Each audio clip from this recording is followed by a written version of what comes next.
welcome everybody to the, I don't know what number talk we're on of the Cycle Touring Festival, but with 2 more days to go, that's what I know. Many of you know the Cycle Touring Festival is a non-profit event all about cycle touring, the joy of cycling and making journeys on your bike. And we are really, really thrilled today that Libby Bowles has come to talk to us about cycling sustainably, because obviously cycling is supremely sustainable anyway, but Libby has opened my eyes in particular to various ways that you can make it even more sustainable. She's come to the festival several times in the past, and there's been things that she's mentioned in a very beautifully subtle Libby style way which have made me really think about, oh, we could do that actually, or maybe I should be doing that when I go on bike journeys. And I won't say what those tips are because I'm sure she's going to share some of them with you. But it will be, I'm really excited to hear her talk today. I think she's got lots of really good ideas. I'm going to leave Libby to introduce herself and tell you what her background is. There's a massive clue to one of her aspects of her background in her background of her Zoom call. Brilliant. Over to Libby. Thank you very much. Thank you very much, Laura. You've been such an absolute superstar organising all of this, and I hope it's okay. I'm just going to ignore the chat. I've closed that just because otherwise I'll get confused and say I'm a lot. So if you wouldn't mind keeping an eye on that, and if there's something super exciting, please do stop me from rabbiting away. So I am slightly not going to do what it says on the tin. I've got some lovely bigger picture ideas for us all to share and talk about. And then at the end, I've got a few ideas about things that you can do with your bike, but this is not, unfortunately, a golden ticket list of everywhere that you can recycle everything from your bike or anything like that, because it just seems that there isn't really a lot of perfect answers. But we've got some really good research in here. And what I thought I would do is at the end, I've put in quite a lot of links to PDF documents or to articles and stuff all the way through. So I'm going to give you at the end, if you want it, and obviously you don't have to, a WeTransfer link that you can use to download my PowerPoint, and then you can look up some of the links that I've popped onto the slide. So I hope that makes sense. So if people are really interested in learning a bit more, then there's articles and stuff you can read, and if you're not, then you don't have to. So thank you very much. My name is Libby and I'm really excited to be here. So I thought what I'd do is start off by talking a little bit about how I came from being underwater mostly to on my bicycle, why I decided to get on my bike and do lots of cycling and talking, and just a few kind of environmental problems as the talk name suggests. So hopefully that doesn't kind of scare you off. There is a slight man is bad section where we have a look at the state of play at the moment that we're in, and then also look at some solutions. So it's not all doom and gloom. There is lots of stuff that we can do very easily to make a really big difference. So hopefully you'll enjoy it. Now, let's see. This is how I started getting interested in bicycles, and it doesn't seem very likely, does it? This is a giant manta ray, and this was one that we were looking at in the Galapagos and off Ecuador, and they grow up to about 8 meters across. And I had this amazing idyllic lifestyle where I traveled around the world doing research expeditions and finding out information about these animals to get them legally protected. But what we started to see was a lot of really disturbing stuff. This is a giant manta ray. This is a male one. You can see he's got his little male bits back here, and he was all tangled in fishing wire, and you can see under here he's got raw patches all underneath his pectoral fin, and the fishing wire was digging in and literally kind of starting to slice him up. And this is the horrible piercing that we had to leave this fella with. So I started to see a lot of stuff underwater that was really, really bothering me. And suddenly my idyllic existence was not quite as idyllic as I had first thought. This is a picture that a friend of mine took of a manta ray in Indonesia, swimming around trying to get a big mouthful full of plankton, and obviously much more likely to get a mouthful of rubbish. I hope you can all see that picture really clearly, because I think that was a moment for me that really, really shocked me and kind of changed how I was thinking about my idyllic life underwater and what I needed to do next. So I got this feeling of being completely overwhelmed, as you do when you start to think about environmental stuff and sustainability, because there's so much going on. And I don't know about you, but I just kind of feel like, well, what can I do? I'm just one person. Like, what difference can I make? But then I kind of take a deep breath and I think about 2 quotes. Oh, and I've got some really cheesy quotes in here as well, because I love a cheesy quote. And I love these, amazing people who pop up through our lives as our heroes and really inspire us. And one of these is Dr. Jane Goodall. And she kind of, as she does in her wonderful way, gently kind of points out, like, everything that we do makes a difference, and you have to decide what kind of difference you want to make. I really, really love this quote because it just makes you feel, well, actually, everything we're doing all the time is making a difference. And the next one that I really love is the wonderful Margaret Mead, who said, "Never doubt that a small group of thoughtful, committed citizens can change the world. Indeed, it's the only thing that ever has." And this kind of really bolstered me from feeling kind of quite hopeless to thinking, actually, yeah, that is how change starts. Change doesn't start with millions of people all doing something. It actually just starts with one person with a bit of a ripple effect. So I think when you realise that you care really passionately about a cause, you have to look at what your superhero power is. And a superpower might not be flying, it might not be something that drastic, but it might be being able to inspire people to make a difference. It might be that you are a legal brain like Laura and you can get into the world of law. It might be that you can get into politics and try and change systemically how things are done. But I feel like my superpower as an ex-primary school teacher is to be in the classroom to educate young people about what's going on and to try and change how the younger generation is coming through and treating the world. So I went back to school. I desperately tried to open my pupils' horizons to what was going on in the world and to really show them about a lot of things to do with sustainability, including meeting the wonderful Dr. Kate Rawls and her amazing bike Woody at the Royal Geographical Society. And it was this that had inspired, well, it definitely inspired me and led my children one day in the classroom to inform me during one of our real life superhero chats, like, actually, miss, I wasn't really doing what I should be. So I used to say to them, stop listening to all the excuses and start thinking about how you can make a difference in the world. And one of my rather cheeky pupils was right on the cusp between being as cheeky as possible and being genuinely baffled, asked me, but miss, like, if you keep telling us we should go and change the world right now and you really love the ocean, like, why aren't you doing something more to save it? Which completely gobsmacked me. And I said, okay, what am I going to do? And then handed over to a room full of 10 and 11-year-olds who took me to task and informed me that I was going to cycle around the world, talk to every single child in the whole world, make them into miniature superheroes like I had done with my class and my school. And then if everyone around the world in small groups was doing things in their local community to make things better, then we would save the world. So the rules were set. And I said, okay, well, I actually do care about this enough to inspire you to see that one person can make a difference, so let's do it. So they gave me some rules for my bicycle. My bike had to be made out, I had to make it. Not only cycle around the world, but it had to be on a bicycle that I'd made. So it had to be made out of something sustainable. So we plugged for bamboo.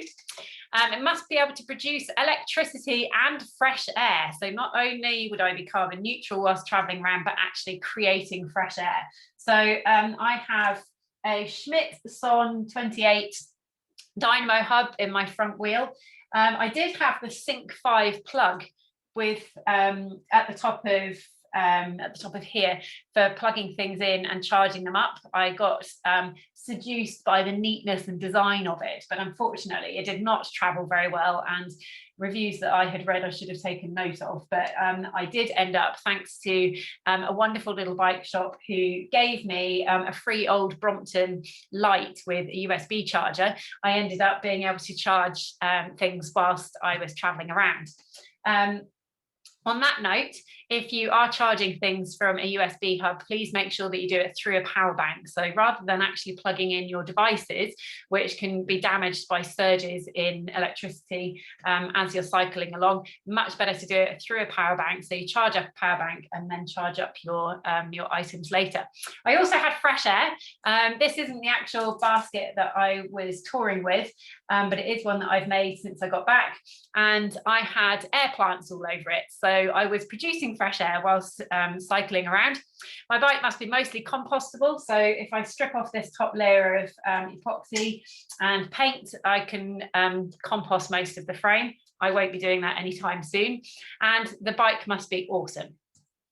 So off I went to the Bamboo Bicycle Club in London and spent about 15 days producing my bicycle. And I think it's definitely worth mentioning here, firstly, that I've got my Cycle Touring Festival bottle on tap. And secondly, that I did not have a clue about how to make a bike. And I'm not being kind of English false modest. I literally didn't have a clue. I could just about change a puncture, no idea how to change a chain. And I got a lot of help from people on that course, which was amazing. After 15 days, I had created my bike frame, Sunny, and I won the Bamboo Bicycle Club Maker of the Year in 2017, which was very exciting. I think basically because I spent 4 days drawing all over it like a child. So my bike it does look pretty cool, and I wanted it to really be very different looking, so it would spark up conversation on my way. I made it covered in slogans. Again, this was inspired by my class, because I really wanted to show my kids that we can all make a difference. So this is on the side of the fork at the front here. We can make a difference. And this is next to what my kids nicely called the butthole of my bike. I want to see what happens if I don't give up. And for anyone who wants to know, that's where I can stash a secret Mars bar if I really need a sugar rush.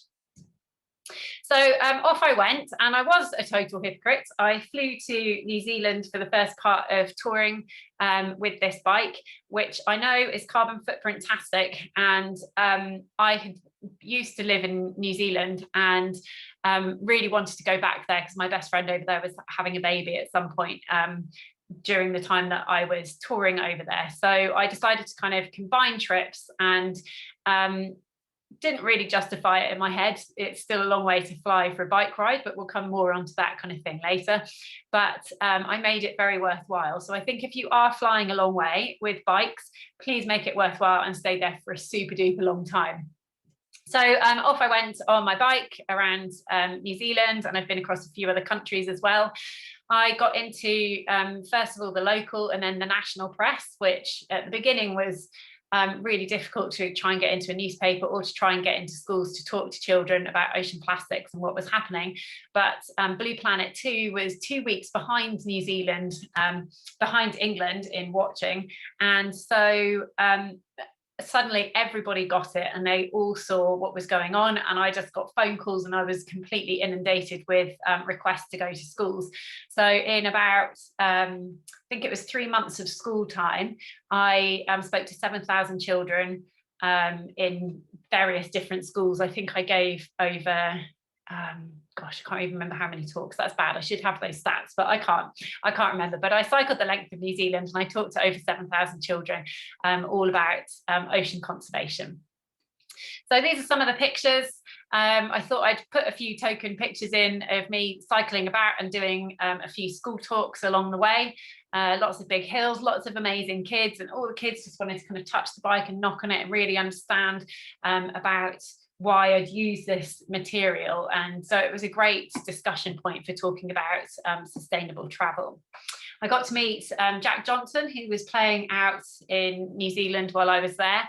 And he is a really great guy and loved the bike and signed it as well, which was very exciting. And I also got to work with some of my work heroes. So this guy, Marcus, years ago built a raft out of plastic bottles and an old aeroplane fuselage and floated out to the middle of the Great Pacific Garbage Patch.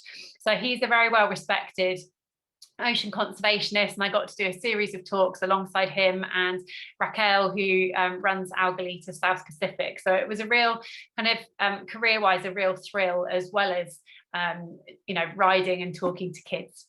And we also presented the Ban the Bag petition with Greenpeace at the government, and subsequently Jacinda, as we know, is a great Prime Minister. She's very kind of proactive, and they have banned plastic bags in New Zealand, which is really exciting. So lots of lovely scenery, all of that good stuff as well. Didn't have too much time to enjoy it between visiting lots of schools, but nice to have passed it. And these are some other places that I've cycled. Again, obligatory shot with the old Cycle Touring Festival plastic bottle, which we reuse lots and lots. And I just wanted to mention these two kids. So a lot of people talk on cycle touring about meeting people, and it's all about the people. And these two people are the superstars of my particular trip. Both of these, we've got Archie on the left-hand side and Frankie on the right-hand side, 5 years old and 6 years old at the time. And after they came to some of my school talks, were really, really inspired and wanted to go and make a difference. And Archie went and challenged his local cafe to go plastic straw free and to use paper straws instead of plastic straws, which was really amazing, and managed to save around 2,000 plastic straws every month being used. And Frankie here went to the beach at the weekend, and instead of going to play with a frisbee or a football or something like that, actually started doing a beach clean, and inspired so many people to go and join her. Everyone was like, what is this small girl just doing, wandering around dressed as a beach cleaning fairy? So loads and loads of people have helped her on a regular basis to clean up beaches. So really inspiring, and just was very important for me to empower children and to make them realize that actually, because they're little, everyone pays so much attention to what they're doing. So they actually attract a lot of attention and can create really, really huge positive change. Now, the things that I was talking about when I was there was really kind of single-use plastics. And this is very basic, like in terms of the bigger sustainability picture, this is very, very low-hanging fruit. But this is where a lot of people are using a lot of this stuff. So when we look at beach cleaning rubbish, the things that we tidy up off the beach, a lot of it is what we call single-use plastic. Now, if we just have a quick look at some of the items that are here on this screen, we collected this stuff off a beach in 40 minutes. This was 524 items, which Archie counted by himself. And a lot of this is related to what we call convenience food and drinks, or stuff that's been flushed down the loo in the bathroom. So razor handles, syringes, toothpick things, nail varnish, bits and bobs. So all of this is pretty disturbing, but I want to show a little video. 4.5 billion years ago, a giant molecular cloud collapses in space, setting free a solar nebula out of which a planet is born, Earth. For 2 billion years, this planet evolves and first life appears. A soup of cells. Bacteria, algae, fungi, a myriad of plants come to life. Fish rain the oceans and eat the algae. They absorb the sunlight and store it in their bodies. Dinosaurs, amphibians, reptiles, birds, and mammals, they all live and die. And each year, their dead bodies are covered by layers and layers of sediment. Heat and pressure rise, turning them into yellow-black liquid. Oil. Humans arrive, and with them, geologists. They study for years to find the oil and build rigs in remote places. Giant pumps extract the liquid, and it's shipped across the oceans. A refinery now cracks it open, and once again it travels. A factory then binds the compounds and turns them into plastic pellets. Stored in big containers, around the world they go. Liquefied, they're molded into the shape of a beautiful spoon. The spoon drops and cools off to harden.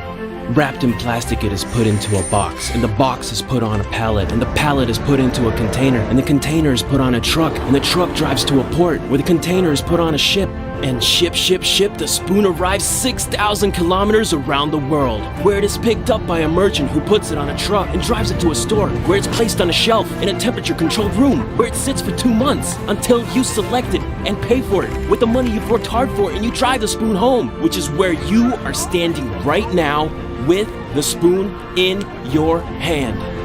Now tell me, do you still think it's too much effort to use a metal spoon that you just have to wash?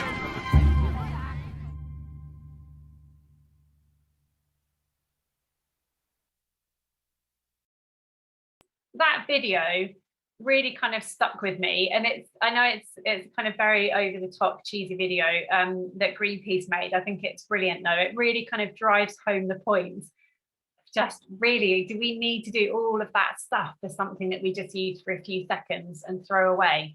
And having seen that video, if you just sit and look at all of that stuff on the screen, that's just from one tiny beach in one corner of the earth. And if you think about all of that stuff that we see on sale in supermarkets every day, I think it's quite a kind of terrifying big picture, like how big the picture is that we're talking about here. So we've looked at that. We've looked at oil, transport, making it into this durable, amazing material that lasts nearly forever, transporting it all a bit more. And then we were sold the dream of recycling when we were little, that recycling was going to save the world. But around 9% of plastic that has ever been produced has been recycled, only 9%. Now, plastic, unlike glass and aluminium, can't be recycled forever. So I prefer to call it downcycling. So when you recycle plastic, it comes back as a lower quality plastic, and then a lower quality plastic, and eventually it might come back as a black plastic or polystyrene or something that actually can't be recycled, and then it's just rubbish. So eventually this is not a kind of circular thing that they would have us believe of recycling. This is something that ends up in the rubbish bin. Now, when plastic is in its original form, it causes huge damage. So we've probably all seen the pictures of these albatross chicks at 90 days old that should be able to fly away, take their first flight over the sea, but they are dying because their stomachs are unfortunately full of lighters and bottle tops and all sorts of horrible things, rather than being full of fish and squid, because there's so much plastic in the sea and it gets scooped up by their parents and fed to them. This ring really kind of brought this home to me. This is a turtle called Mae West, and she was rescued in the States. And what happened to her was, when she was very small, she crawled inside that ring that comes underneath a bottle cap. And that just really goes to demonstrate how tough that plastic is and how durable it is. So when plastic is in its original form, it causes huge problems. When it breaks down into microplastics, it gets broken up by the environment, it gets broken up by UV and all sorts. It becomes microplastics, and eventually it makes its way into our food chain. We might eventually find that plastic in a plate inside a fish. This fish was caught by that guy Marcus on his raft in the middle of this ocean, so thousands of miles from land, and that's what was in the belly of this fish. And it's not just the presence of the plastic in the fish, but the chemicals that leach out of the plastic into the body of the fish that's particularly disturbing. But that's a whole kind of other part of it, and I'd be happy to talk to anyone about that, but I don't want to ramble on too long now. Now, it's very, we're very used to having heard people talking about single-use plastics, quit single-use plastics, use something else instead. But any of this stuff that we're still using, plastic bottles, plastic bags, cling film, straws, there are really reasonable alternatives to, and things that are easy for us to find, easy for us to buy, but we have to also remember to carry them around and use them. The year before, a cycle touring festival, Graham and I hopped off into Clitheroe to pick up some food, and we went to a takeaway, and I took my my tin with me and just pulled it out and said, oh, can my food go in here? And Graham said, that's the kind of thing that actually people need reminding about, is, we've all got these things, but we don't want to be buying more and more and more stuff and just have more stuff. So we really want to use what we have and make sure that we kind of get into the practice of using those things every day. So when we think about reduce, reuse, recycle, that's great. But actually the first thing we want to do is just to refuse single-use plastic. We just want to say no to it. Now, biodegradable and compostable are wonderful greenwashing buzzwords that just sound fabulous, don't they? Look at this plastic bag. My plastic bag's going to turn into a plant eventually, and everything's going to be okay. And then you travel around places like the harbour side here in Bristol in the summer, and all you see is these green beer cups just chucked in the harbour, just rolling around, because people think, oh, well, it's fine because it's made from plants, so it's going to be fine.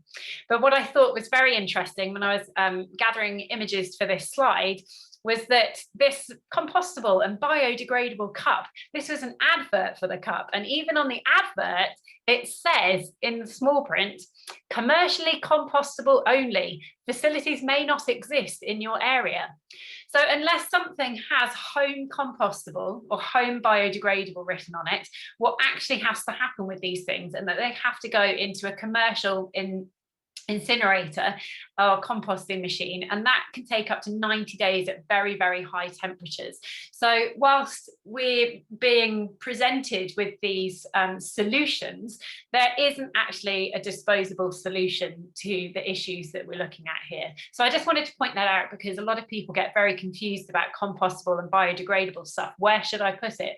Unfortunately, the answer is that has to go in the general waste. You can't put that stuff in the recycling because we don't have the infrastructure to recycle it. There aren't many industrial composters that those things can go in. So unfortunately, the right place for the biodegradable and compostable things that are not biodegradable or compostable at home, the right place for those is in the bin.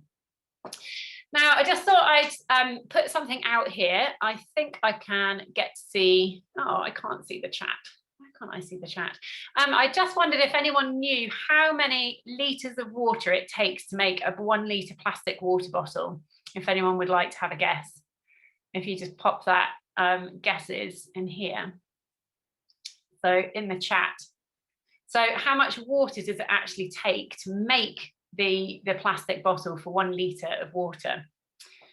And the answer is pretty scary. Around 6 litres of water, which is 2 days of drinking water for somebody. So actually to make that plastic bottle, never mind the plastic and the oil and all of that, it takes around 6 litres of water. So it's starting to think also about the things that we're using and what has gone into actually making those products.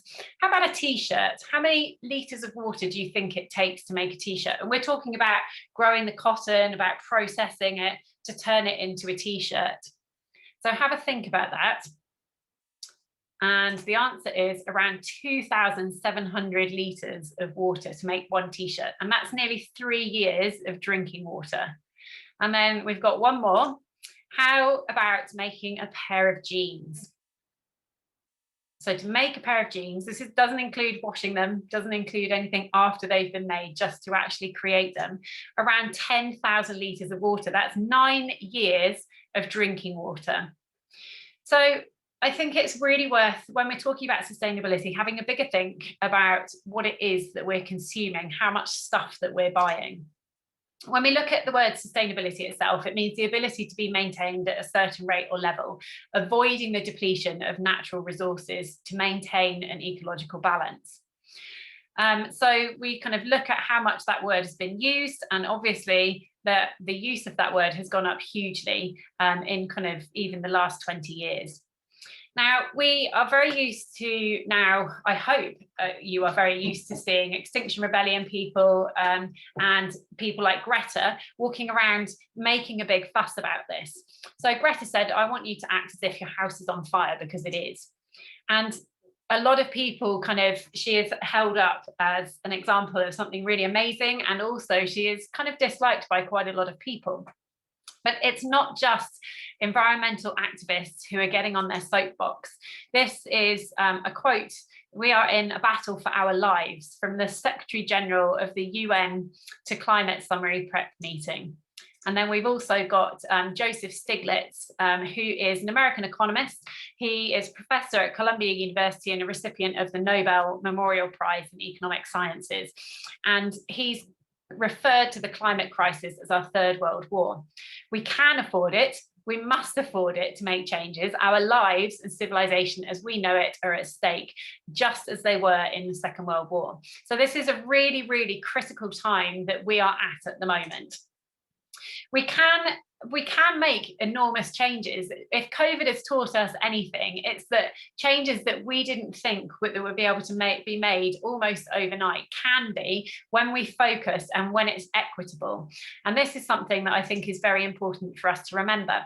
So I've just pulled a few kind of facts off the, this is actually off the Extinction Rebellion site. So currently global warming's at about 1 degree above pre-industrial levels. If we continue to emit carbon dioxide at rates that we are for the next 2 decades, it's unlikely we'll be able to stop the increase of the surface temperature to 3 degrees, let alone 2 degrees, as was agreed in the Paris Agreement. A rise of 3 degrees would be extremely dangerous, taking us to a temperature we haven't seen on this planet for around 3 million years. And we've got more than 26,000 creatures that are faced with extinction, which has a cataclysmic effect once we think about the knock-on effect on ourselves. For example, 33% of reef-building corals are under threat of extinction. Well, the sea produces over half the air that we breathe. And if we're looking at the building blocks of it, saying that this is in danger of becoming extinct, then we should be extremely worried. At the moment, this is where we are. We've got the current policy on climate change, and this is the scale of gigatons of CO2 that we put out per year. So around 50 gigatons that we're putting out per year. And if we want to stay under 2 degrees, we need to be taking a rather different trajectory. And if we want to stay within the 1.5 degrees, then we really need to be making some very sharp changes. The Carbon Brief has already said here in this report that the likelihood of us staying below 1.5 is looking increasingly unlikely.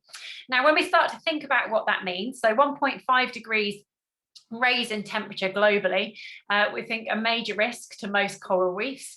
Once we start looking at kind of 2 degrees, we're talking about tipping point for the Greenland ice sheet, very high risk of food insecurity in many places around the world, millions of people to be displaced by rising sea level, risk of global mass extinctions, global crop decline, 20 to 30% increase in extreme precipitation, which we've seen extreme weather events happening around the world.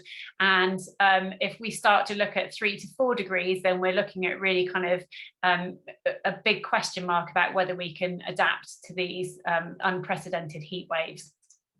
Out of the last 6 years, we've had the warmest 6 years on record. This is a very short man is bad section. Don't worry, we've got some hope coming up. So at the moment, we're kind of averaging around 1.2 global rise in temperature. So this really is quite a stark time that we are at the moment, and a really kind of pivotal moment where we need to take some really big action.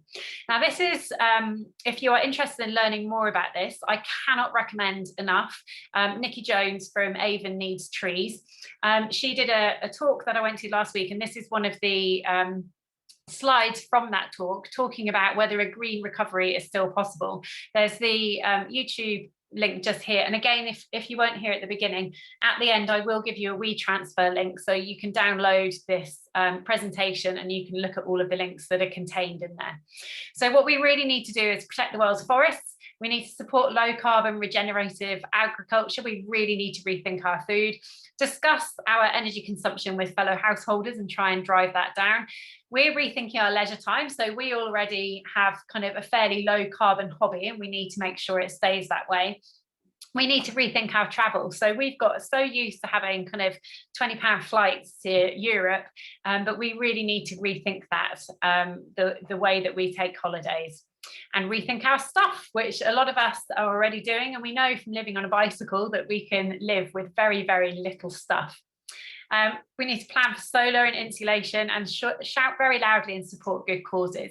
So I feel like at the moment we've had a massive chance of go to your room and have a think about what you've done, and we can really, really make a big difference. So whilst we are stuck here in this kind of Groundhog Day, wondering what's going to come next, we as cyclists and people who love the outside, love the environment, we need to go back to that and keep things really simple. I think that's kind of, you know, the overriding theme is keep everything simple. So we collectively have started. More people are cycling now, more people are making their own food. Sales of organic food have gone up. People do kind of care more about what's going on. Yes, I know there's been a lot of increase in plastic wrapped food, but there's also been a big increase in organic food as well. So things are changing, and we are starting to take staycations here in the UK, and we're very lucky. We've got so much wonderful stuff on our doorstep, and there's trains and ferries that we can take as well. Now, I thought when we start looking at solutions, that we should look at some bigger picture stuff as well, because it is about the bigger picture. We do need to make some big changes, and there are some big changes that we can make that are fairly painless. So Earth Overshoot Day, if you're not sure about that, that's the day that we naturally overshoot what the world can provide for us with its natural resources. Is getting earlier and earlier each year. Last year it was the 22nd of August, which was later in the year than previously. I think before that it was the 19th of July in 2019. So there has been some hope that COVID has kind of stopped the world, given us a bit of a pause and a reset, and has enabled us to kind of make that day a bit later in the year when we've used too many resources. But if we kind of think about things that we can fairly much, after a bit of research, we can do fairly passively, we can make a really big difference. So before we get on the bike, let's think about our banking. So there are a number of banks that invest your money in really bad things, and have a look to see what how your bank rates as an ethical bank.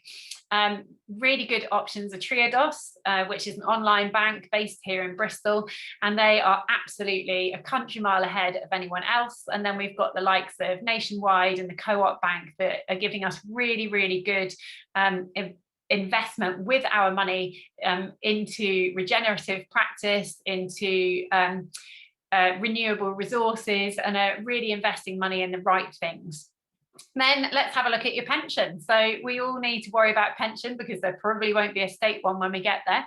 So there's lots of different pension options which are really good as well. And again, invest your money in good things.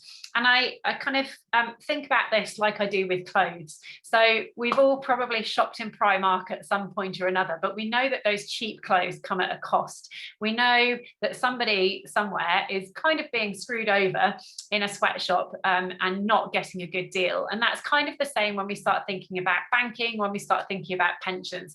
Every time we open our wallets and spend, we're investing, we're giving our money into the kind of world that we want to live in. So putting your money into a company that's going to spend on good things, on renewables, on really good investments is exceptionally important and does make a difference. And once you've made that shift, it's actually it's passive. It's something that you're not actively doing all the time.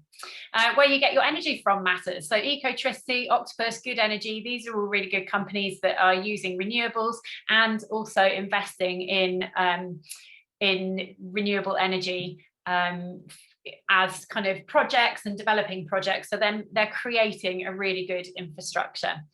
A good website that I thought you might want to have a look at for measuring your own carbon footprint is Website Carbon as well. The carbon footprint calculator is really interesting that WWF has. It's quite comprehensive, so it kind of goes through a few different things that you do and then gives you a kind of good idea of your carbon footprint and how you can make improvements. And your website carbon footprint, who knew that a website had a carbon footprint? But I was quite excited when learning about digital waste that my website turns out to be really good, and it's because it doesn't have lots of moving videos and GIFs and all that kind of thing. So again, keeping something really simple actually does make a big difference. And if anybody is interested in digital waste, I highly recommend looking it up.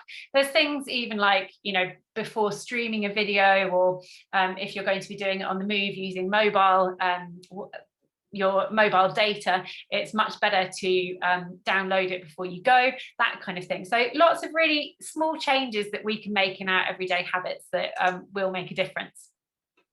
So flying for cycle touring, yes, as I mentioned, I have done that, big cringe, but we don't need to. We've got such great country here. And I know it's frustrating. I know, you know, we'd all like to ping off to various kind of corners of the earth, but start having a think about how you can change how you cycle tour. Quite frankly, I am extremely glad not to be flying again with a bike. So I haven't taken a flight in 3 years, and I don't intend doing so for a very long time to come.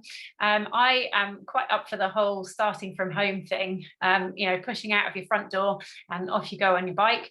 But trains and coaches give really good, outside of this country, really good value for money, particularly on the train with your bikes. There's so many helpful people here who I'm sure would give advice if anyone wants it on traveling with a bike on a train or a coach. I found it pretty useful. I've used coaches in several different countries with my bike, and you can just kind of fold up your bike or take off a wheel and shove it under the coach as well as on the train. Please think about having a UK cycle vacation. We've heard so much about beautiful places that there are to cycle along all the rivers, or the King Alfred Way, I think is going to be probably quite popular this year. It was a great talk. But also think outside the box. Like, how about hiring a bike for a cycling holiday? So say if you want to go abroad, you want to go on the train or something, why not hire a bike when you get somewhere? You could always take your saddle with you if you're particularly partial to a particular saddle. And one thing that I thought was a really great idea, I think Stephen Lord did this. I hope I'm not misquoting, and he doesn't mind me saying this, that he actually left a bike when he'd finished in one country and just gave it to somebody, which I think is such a lovely idea of just kind of spreading a positive ripple and paying it forwards. Okay, so to then kind of look more specifically at things to do with our bikes. So food, obviously when you're long distance touring, you can't kind of make your own to take with you. But if you're just going on short trips, you know, make your own food, make something really delicious, avoid processed foods. Wherever we're going, you can usually ask if there's a local farm where you can buy things, and a bit of planning ahead does make it kind of much easier. Now, I'm not saying it's, you know, it's easy to go cycle touring and never have any processed food or any plastic packets, but just if we're just trying to make a difference, if we're looking bigger picture at our whole lives, but also trying as best as we can, then you can make a difference. With the storage as well, I use a stainless steel lunchbox with a rim around the inside, so it's not leaking. But you don't have to go and buy expensive stuff. How about just using jars or tubs you already have? The only thing that I would be quite careful about is putting boiling hot food in a plastic tub. Lots of different kinds, it depends on the kind of plastic it is, but lots of different nasty chemicals kind of can leach out of those plastic tubs. So use what you have, but if possible, if you're putting something that's hot, then try and use either a jar or a steel, or, you know, a plate or something like that, rather than putting it on plastic. And just on that note, with those, do you know the bamboo coffee cups and stuff? An article that I read was quite horrifying, because they've actually only tested those in terms of chemicals, with liquid up to 70 degrees. And when we're making tea and coffee, we're putting liquid an awful lot hotter in that. And the formaldehyde in the glue starts to kind of leach out of those with boiling hot water. So just kind of have a think about what this product is, about how much processing has gone into creating that product. With water, I know it's not always safe to drink tap water. We're not always as lucky as we are here in the UK. You can get a UV kind of sterilisation little pen thing, and they can be rechargeable as well. Water to go bottles are really good, that you can just click in. It is a plastic bottle. I've talked to them about creating a steel one, and they're thinking about it. It's got a filter inside so that you can drink tap water that you might want to have filtered. And think also, you know, about, again, having, if you're going to put boiling water, maybe having a stainless steel flask. There's lots of different apps like Olio who make sure that they find a good home for waste food. Now, bathroom stuff is a really big area that we can be much more sustainable with. Toothbrush choices, you can obviously buy bamboo toothbrushes, but there are now also, if you have electric toothbrushes, there are good alternative options for those as well. Instead of buying loads and loads of little bottles, you can buy shampoo bars that don't cost an absolute fortune, and you can use for your body and your hair as well. How about using a flannel instead of wet wipes? So you can get kind of fairly quick dry flannels. And period products. If anyone would like to know more about period products, I am the lady who can tell you lots. So I've spent the last year and a half training teachers in the UK on how to teach properly about period products. And I have a box of goodies here. I did offer to Laura if she wanted me to do a section on period products. I have a box here of all of the products that are on sale currently in the UK, and I go through these on a regular basis with teachers just to explain what people's different options are. And it's great. We get male teachers coming along who are fascinated by all of this because, of course, when we were younger, the boys got ushered out of the classroom and the girls were told about periods, and that's how it was taught, which is thankfully not how things are being done now. So if anybody is interested, please do email me, because I will happily sit and talk to you through the different products that are available now so that you can have a bit of choice about that. And then as far as on the bike goes, you can get solar panels. As I mentioned, I've got a dynamo hub in my front wheel here, so you can create electricity as you're touring around. In terms of clothing, so lots of people love to buy new clothes, new gear. The best buys, I'll go on to those in a minute. Let's think about materials. If we've got cotton-rich materials, they are extremely water heavy in growing. And when we've got polyester, which is plastic, basically, we get lots of microfibers coming off those. So the best buy is basically one you don't make. Use second-hand clothes, use charity shops, use clothes swaps.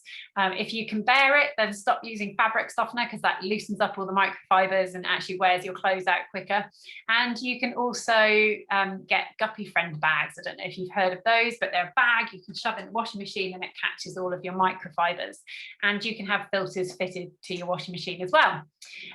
In terms of food and diet in general, the UN does advise that we eat less red meat and dairy. That is because of methane production, but also land that is cleared to grow crops to feed to animals that we're going to eat. And when we're doing that, we're ripping trees out of the ground, which releases the carbon that's stored inside them. And also, because those trees won't be there, means there won't be that kind of carbon capture potential. So up your plant intake, buy loose food. Why not go on a cycle tour, woofing around different farms? So looking at organic farms and helping out and learning about food. The best buys are the ones that you don't make, the ones that involve the least processing. So bamboo socks are a constant one that people talk to me about. And they're like, oh, I've got these great bamboo socks. I'm like, brilliant. But there's so much water used to process that material. If you think about the beginning material and the end material, turning a piece of bamboo into material is extremely, extremely processing heavy. So then we want to think about the ones that's got the least packaging or transport, but basically the one that you're going to look after and make last for a very long time. So buy less stuff and buy more quality stuff. Bike bits, there is a recycling thing where you can send your inner tubes and stuff called Cycle of Good. But once you start looking into it, you're basically sending your inner tubes and then they get packaged up and sent off to kind of developing countries. Some of them are incinerated in those countries, some are made into handicrafts and sold. But I don't think the developing country needs a kind of really more mountains of our stuff. Velarim, interesting organisation. So they're looking at stripping down wheels into the parts, so the metal that's in there, the fibre that's in there, and the rubber. I read an audit report by them, by some independent auditors at the end of November last year, and they said it's, you know, so far it's only been done in trial, but it looks like it's got potential to be quite promising. Their website is not very clear about what they're actually going to build with these things and what is happening with that material, but we don't need to kind of push our stuff onto someone else. It would be great if we can actually find a proper recycling where there's a circular economy where basically the materials can be properly reused. So hopefully In 2019, Continental looked at growing dandelion rubber. So growing rubber from dandelion plants, again, looks extremely processing heavy. And apart from that, if you've got some cycling bits, you can look at good old Pinterest with what to do with them. There are lots of ideas for kind of crafty stuff, but on a mass scale, I'm not sure that I've found anything that seems to kind of really fit the bill. And I've talked to Sam from Broken Spoke and Lucy Greaves, who's here in Bristol, and so and Graham and lots of other friends who are, you know, very, very well connected and know far more about the bike industry than I do. But basically, every time we're spending money, we're casting a vote for the kind of world that we want to live in. And I'm going to finish with another cheesy quote. My old favorite is just think about don't wasting things. So don't waste electricity, don't waste food, just don't waste. It's a really, really simple message. Now, this is what I like to kind of finish on with kids, because we can save the world and we can make a difference, but we do need to make a difference to be better. So we can be awesome, we can help others to be awesome, and then we can also ask big companies to be awesome. So let's hold people accountable and let's make sure that we do start making some really big changes. If you have kids particularly and you want to watch my TED talk, you can look that up, just Libby Bowles, You Can Save the World. And that lady who I mentioned, Nikki Jones, did this really amazing talk about whether we're losing the opportunity for a green recovery. So the YouTube link is there. And Clifton Climate Action, which I'm part of, it's a great group. Their website's really good. It's got some, you know, really good ideas about how you can green having pets, how you can green your house, how you can insulate your house better. So if anyone wants those kinds of tips, that's a really good place to go and look. But other than that, I have been uber rambling, and Laura, come back, please, come back, save everyone. Hey, Libby, that was brilliant. Thank you so much. That's really an amazingly practical list of things to do, and my mind's buzzing with other people that I need to show your talk to. So cool. I'll chat with you afterwards about that. I think I've got some suggestions. So we've got loads of questions. The chat, you won't have seen it, but the chat's been really active, which is great. But can I read a few questions out for you? Yes, please. Is that cool? So, a practical question about your bike, first of all. I knew somebody would ask about your bike. Was it difficult to make? Can I chat a little bit about the process of making it? Well, yes, because I didn't have a clue what I was doing. When you arrive at the Bamboo Bicycle Club, you've already sent them your measurements, and so they already have a jig set up. So they have all the kind of corners, and then basically they tell you how to fill it in. So yes, it was quite tricky, but you don't have to have any previous experience. And everyone else there had built bikes before, which I found unbelievably intimidating. But it was really easy, and I did get shown how to do the whole thing. So if you go and you can order a kit to make at home yourself, if you know what you're doing. But if you go and do the workshop when we're all allowed to be close to each other again, then I highly recommend it as a really wonderful thing. And it's comfy to ride, isn't it? Laura had a go on it a few years ago. Super comfortable to ride. I had a big pregnant belly, and it was brilliant because it was so upright. It was great. Somebody has asked about water, and you talk about water and the fact that you go to parts of the world where water isn't safe to drink, and you end up buying lots of plastic bottles. And you did talk about it. You mentioned the UV pens, and I would say the UV pens are brilliant. Like we've used one all over the world, and they're great. They're a bit pricey to buy, but they last and last and last. And so, you can get rechargeable batteries for those as well. So you basically just dip this pen, and it's like a little UV light, and you twirl it around in the water for a bit, and then it's good to go. It's clean. Yeah, absolutely. There's an interesting question about electric vehicles. I'll read you out the whole question because it's quite a long one. It says, Lynn says she doesn't think that electric vehicles are an answer. It's like I was told to buy a diesel car, but I was told to buy an electric car. Could congestion isn't necessarily solved in an electric vehicle, and you have to think about whether your electricity company that you're using to recharge your car is using renewable sources to generate that electricity. And she suggested, why not promote car clubs instead of promoting electric vehicle use? Why not kind of promote the idea of car clubs instead?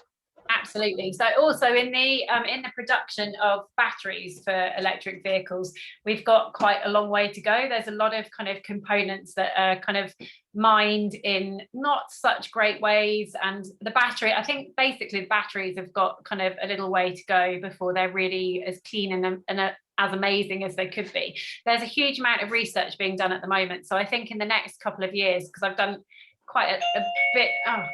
Obviously there's somebody at the door, sorry. God, that's awful. They've got a while to come, but car clubs are a really, really good option. And again, I think as they become more popular, they'll also become more flexible. I think with car clubs at the moment, a lot of it, they're really good for going kind of maybe far away or using quite quickly, but if you want to use one for a whole weekend, they're not actually super practical. But I think again, like as this is all kind of being blown open, and there's a lot more producers coming to the table with different options, then there will be kind of more useful options. And yes, absolutely, I totally agree, it's not the answer to replace one issue with another issue, and we need to get better public transport as well, so we can all use that too. Absolutely. I mean, something that Kate Rawls always says, which I think really strikes a chord with me, is that you've got to do what you can. And I know that people who live in very rural areas, like public transport just isn't an option. And actually sometimes riding somewhere isn't an option, because it might be 20 miles to your nearest station. So you have to have a car. So it's kind of like you have to do the best thing in your own circumstances, don't you? Yeah, absolutely. And we definitely don't want to sit on our laurels and kind of think, oh, well, I'm doing whatever, so that's fine.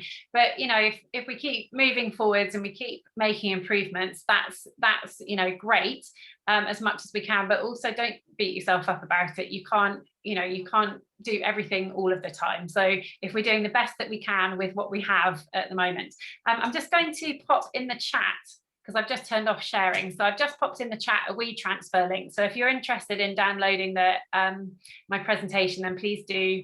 And then I don't think you can click on the links, but I think you can highlight them and copy and paste. And I can put them in the Facebook group afterwards as well. Thank you. Somebody's asked a question about organic food. Yep. And they're saying that organic food is potentially worse, in their opinion, because it's got a lower yield, and you can still use chemicals and industrially produced fertilizers. They think that organic is a con, a bit like compostable cups. And is it not a better idea to embrace foods made from insects, for example, or genetically modified food, which can allow food to have a higher yield that can be grown in otherwise unsuitable conditions? High yield food is obviously a really interesting one to discuss, and I think when you start to think about things like palm oil, that gets really interesting, because palm oil has got a really high yield compared to other oils, but obviously there's lots of issues with that there's lots of other issues with that. But also I think one thing that kind of concerns me about the about pesticides and fertilizers and stuff is like the runoff, and how you've got runoff then getting into the waterways, which is a concern. To be honest, I'm not an organic food expert. Like, I buy local from where I am, and that's kind of a personal decision. But yes, I quite understand it's not a cut and dried topic. Absolutely. So yeah, as always, as soon as you start digging into these things, it's just more and more. Yeah, it is. So yeah, I apologize, I'm not kind of an organic expert. And actually, there's going to be another one that's going to be challenging, I suspect, is somebody has asked about travelling between countries by fuel-based boat rather than using air travel, using boat, or like I know people who've gone on big bike trips and used a cargo boat either to get there or get back. Have you got any comments about that? Because obviously that's not carbon neutral as well. Yeah, it's not, but it's certainly a lot less. So again, if you're kind of hell-bent on going to the ends of the earth to go cycle touring, then so look at the best way that you can get there. I know Kate went off to South America on a cargo ship, and that kind of took her a few weeks. It was you know, much less carbon footprint-tastic to get there that way. It also costs twice as much. So again, it's not, it's, you know, there's so many different aspects to sustainable travel to get, you know, to get far away. But one thing I would kind of say, okay, well, if you're not going to stop flying altogether, or, you know, do whatever, then fly less often, but also fly and go there for longer. You know, maybe don't do, you know, a kind of, maybe instead of doing your 2-week trip to Japan, maybe go and do, you know, a few months and make it really worthwhile. I don't know. And again, this, you know, I'm not saying that I'm an expert on, you know, all the ins and outs of all of that, but I do think it's worth having a discussion about it and kind of thinking about, you know, your reasons and your length of stay with travel. That would be kind of how I think about it. I don't fly very often, but when I do, I go for a really long time and make it worthwhile. I always think that that's a much more palatable message for people. Like if we're gonna make real change, and you need to persuade the people who are quite hard to persuade, instead of saying the absolutist don't fly ever, it's much more a much more tangible message, isn't it, to say, a much more an easy to digest message to say, look, why don't you only fly every 3 years, and when you do fly, stay for 2 months rather than staying for a weekend. I think that's much kind of like it's not the perfect solution, but it's going to win more people around, I think. Yeah, absolutely. Someone's just put in the chat, there's a film on Netflix called Kiss the Ground, and I highly recommend that if you're interested in looking at soil structure and learning more about your food. It's an absolutely brilliant film, like really, really interesting. Okay. Yep. Somebody's asked, and it might not be a question that you know the answer to, but somebody else might know the answer to if you don't, is what happens to all the parts replaced at a bike service? So I suppose it depends on the bike shop, but if you take your bike to a local bike shop and they replace bits, and sometimes I ask for them back, but then I don't really know what to do with them, so I've just got a bag full of old bike parts in my garage which I'm waiting to recycle somehow. So have you got any ideas? Again, like I talked to Sam Chaffel about this at Broken Spoke, and I feel I'm very lucky because I've got some wonderful, very clever, talented bike mechanic friends, and they kind of said, from working in different shops, and not naming any names of, you know, different shops, but it's really interesting what a variety of practices there are, and that some and not the ones that I have named, you know, put their stuff in bags and it goes into landfill, which it's not supposed to.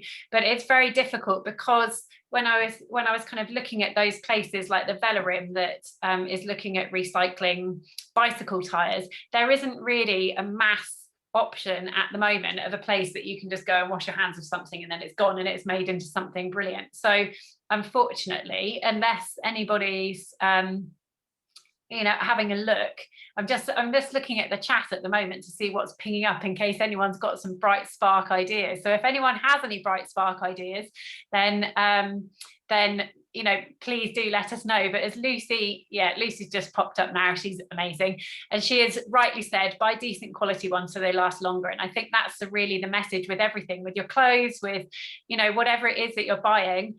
Don't buy rubbish, buy stuff that's going to last a long time and look after it really carefully.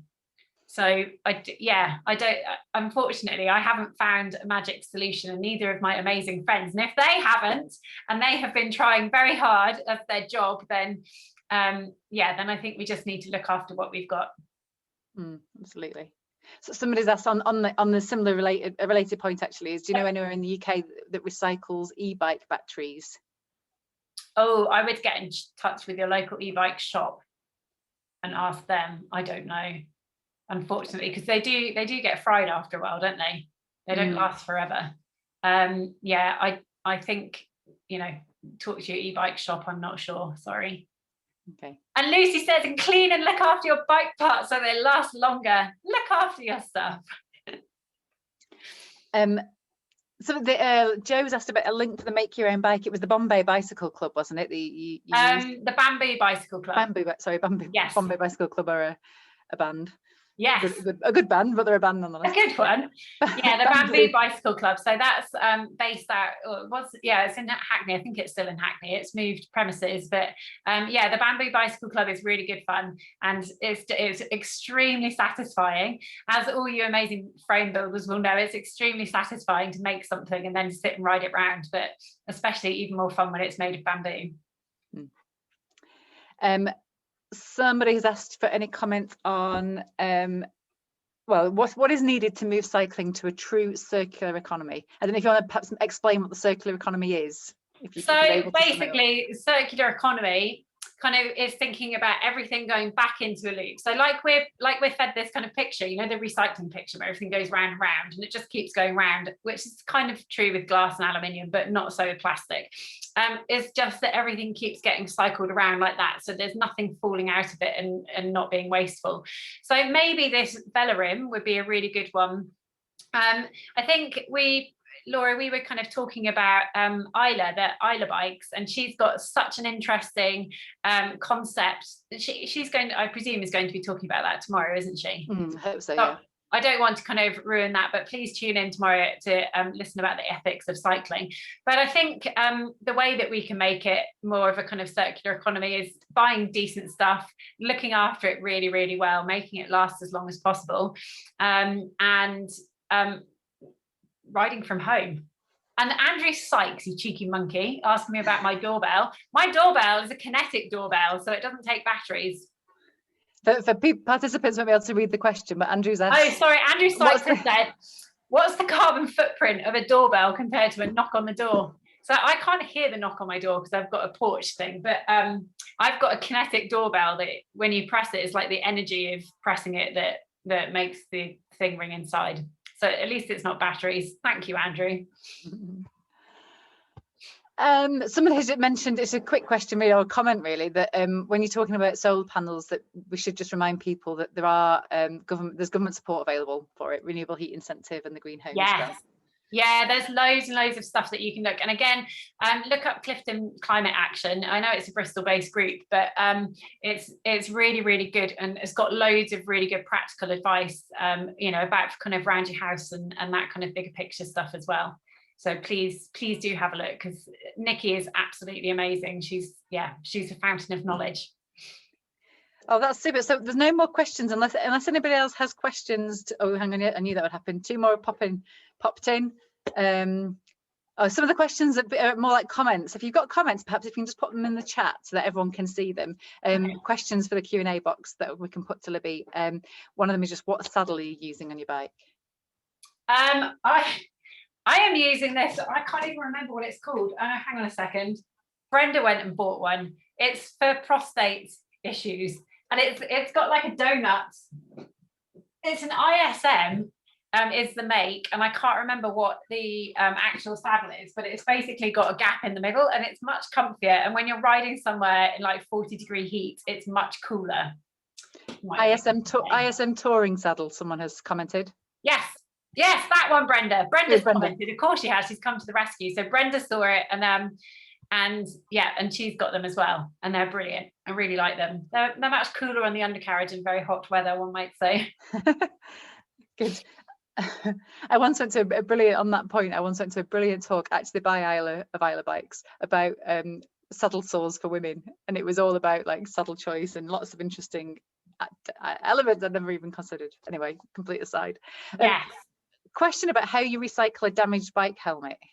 What can you do with a polystyrene plastic? You can't recycle polystyrene. It's horrible stuff. And so I guess someone said a planter for an old cycle helmet. Something upcycling. There's actually quite a lot of if you're interested in doing some crafty making, look on Pinterest, because there are a plethora of things that you can make out of bike bits, and I've put a link on the in the talk as well, so if anyone is interested. So again, I'm not an expert in all of this, but just thinking about things that we can do. But polystyrene lasts, Graham, you're right, it's an absolutely horrific material. And there are lots of companies for packaging and stuff making, like mushroom-based stuff that breaks down, that actually properly biodegrades. home biodegrades, not an industrial incinerator or anything like that. So yeah, lots of different options. But with cycling helmets, again, look after it. Try not to drop it. You know, make sure it goes in your hand luggage when you're traveling, and keep hold of it and look after it. What do you wear a helmet, and what helmet do you use? Just a regular? I do. I've got just the, I think it's just a Halford's job, a green number that I don't know, because you're supposed to probably renew them every now and again, aren't you? But I just take care of mine and then. Same. But I've never seen any sort of ethical bikes helmet for sale, have you? I don't think so. I haven't, you know, I think I did a bit of research when I bought that one, but I haven't looked since, to be honest. You can get cardboard ones, says Graham. Of course you can. Okay. I wonder how good they are. Be interesting to know. Yeah. What about in the rain? Yes. Oh, Graham says pretty good. Okay. If Graham says they're pretty good, we know they must be, because he's good at research. Absolutely. Oh, that's so brilliant, Libby. I think it's 1:15. I didn't realise where the time's gone. So we better finish it there. But thank you so much. That was really useful, practical advice, which is what I think people really appreciate, being told what they should be doing and could be doing to help this stuff. For those who haven't spotted already, we have got a session tomorrow, I think it's at 3 o'clock, on ethical issues in cycle touring, which sounds a little bit heavy, but knowing the speakers, I don't think it will be too heavy. Isla Roundtree is she's the person behind Isla Bikes, so she makes really ethical kids bikes. Kate Rawls, Libby's mentioned several times, and is a writer and campaigner on environmental issues, including biodiversity and all sorts of carbon footprint stuff. And Julian Sierra has written lots and lots of books and articles about, particularly about political issues. So he's written a book recently about cycling through Israel and Palestine. So he's got lots of interesting thoughts about cycling in post-conflict areas and poverty tourism and things like that. So it's a really diverse panel, and I think it'll be really interesting. And I think there'll be some overlap with some of the points that Libby has touched on. Really, Libby should be on the panel as well, but figured we're having this whole talk from you today, so yeah, we could hear your thoughts here. But yeah, please do join us tomorrow. I think it'd be a really good session. So, and massive thanks to Libby, and thank you for everybody for giving up your Saturday lunchtime. Yeah, thank you so much, Laura. Take care, everybody. Bye. Cheers. Bye bye.